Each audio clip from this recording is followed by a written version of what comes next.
Hi, this is Aaron Wilson. We're talking about the Texans' medical outlook heading into training camp, and I'll give you as much information as I can heading into the first day of practice. So one thing I want to tell you guys, a kind of a disclaimer at the beginning, there is no injury report.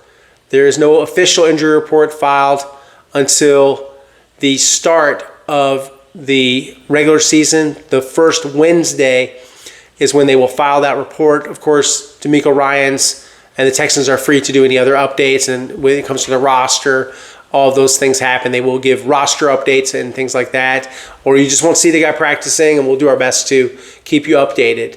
It's a interesting situation when you look at injuries, and I would say that the Texans are relatively healthy. It's a long list of guys, just like every year, rehabbing from injuries, and they're at different stages. Some will be on the active physical and perform list. That means that they can be activated anytime, but they're not deemed ready to practice at that time. If someone's placed on the non-football injury list, typically it's because they got hurt working out, or they can't pass the running test, conditioning test, or the physical. So that happens sometimes. Or you might have a player placed on reserve physical and able to perform.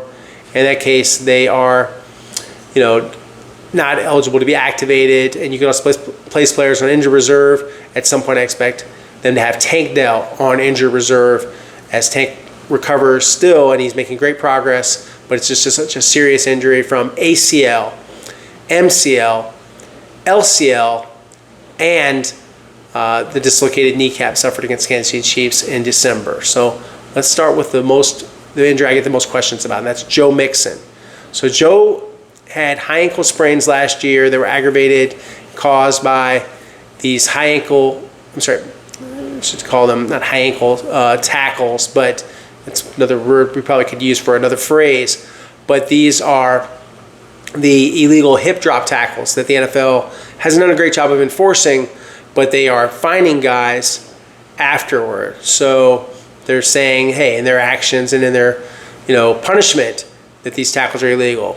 But where that leaves Joe is Joe had aggravation of ankle and the foot deal, working out independently during the spring, and he was in a walking boot for a while.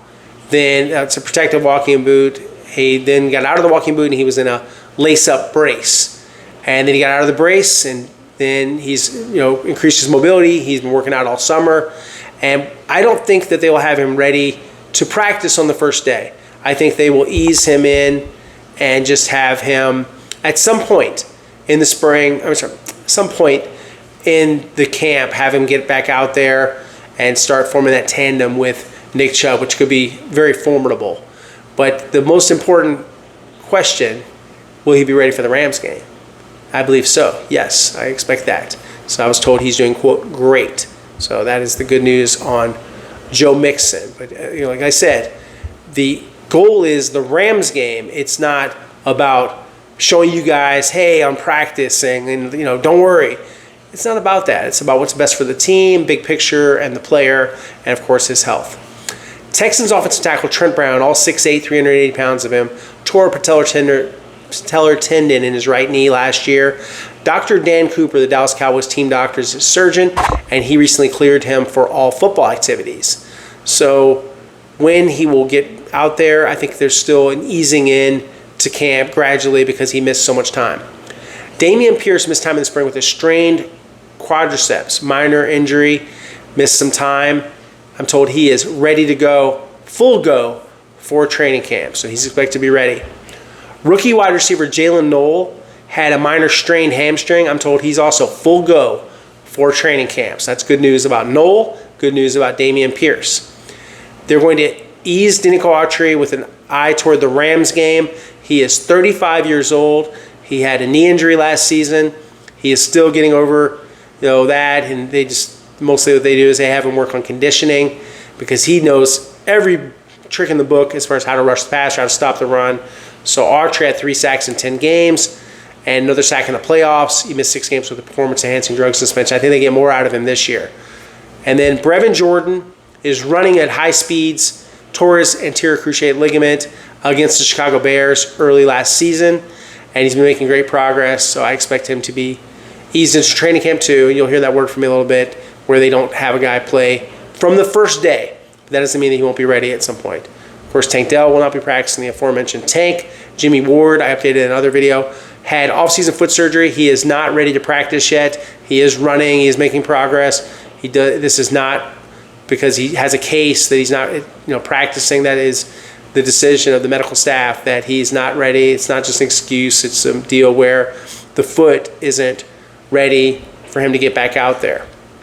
So, and meanwhile, he has a court date. Christian Harris calf, which he had last year and missed most of the season, then came back, then injured his ankle. I'm told the calf is great, and he's had a good summer. He's been running, and what they do with him on the first day, we'll see if they decide to have him go out there. But last year obviously went awry. It was a tough season, a tough deal for him. And then Braxton Berrios also tore his ACL last season while playing for the Miami Dolphins. It was in October, and he's running. He's been running on the side since the spring, and I expect him to get out there at some point early in camp and start establishing himself as the primary kick returner, and he can also return punts. And then Dalton Schultz, you guys saw, he practiced in the spring. He was back. He missed some of the spring, but then he got back out there. So Dalton Schultz back out on the field. So the expectation is that they will have him ready to go. And I'm sure there's some injury that I'm unaware of or something that happened over the summer.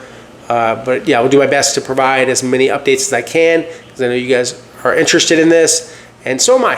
I think I want to always follow the roster, follow the money. Of course, that's one of the big things they teach you in journalism: follow the money, but also follow the injury report when you're covering the National Football League and trying to keep up with the team. And just remember, I get a lot of questions. I don't want to neglect to mention this. CJ Stroud's shoulder is fine. He's ready to go. And he's been throwing all summer, having great throwing sessions, so he's good to go.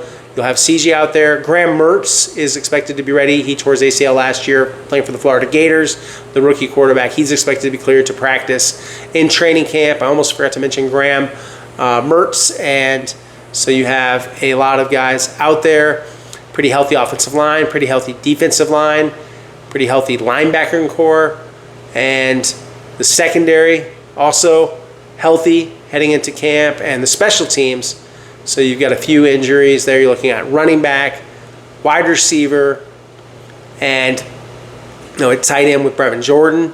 But overall, a pretty healthy, clean bill of health heading into training camp. That's all you can ask for, and then we'll see where it winds up, because obviously football has a 100% injury rate, and at some point, guys, unfortunately, that's just part of the business. People get hurt, and then we'll do our best to track and report that to see who is available for the Texans, your favorite team, and a team that's one of the best teams in the National Football League. So we'll get ready for practice. Just expect there may be some guys that miss some time, and just say, if you want to be frustrated, maybe be frustrated by it, but it is part of the game that guys will miss some time. It is about 6 weeks or so until the first game at SoFi Stadium against the Los Angeles Rams, and that is the most important thing, is getting these guys ready for the season.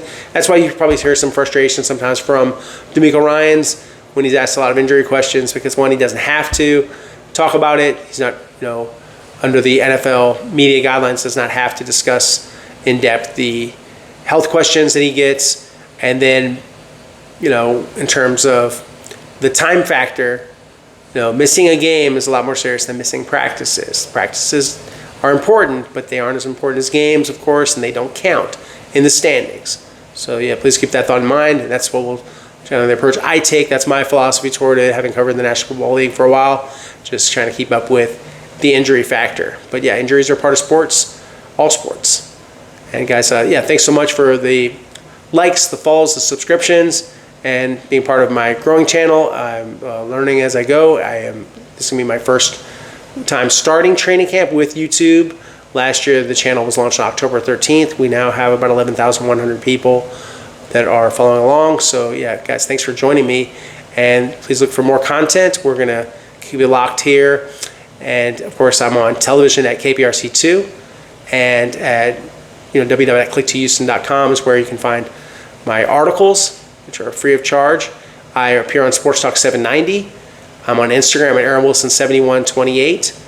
And of course, I'm on Twitter and X at AaronWilson_NFL. So yeah, please follow me along as we go through the season together, and I look forward to it. Thanks for listening.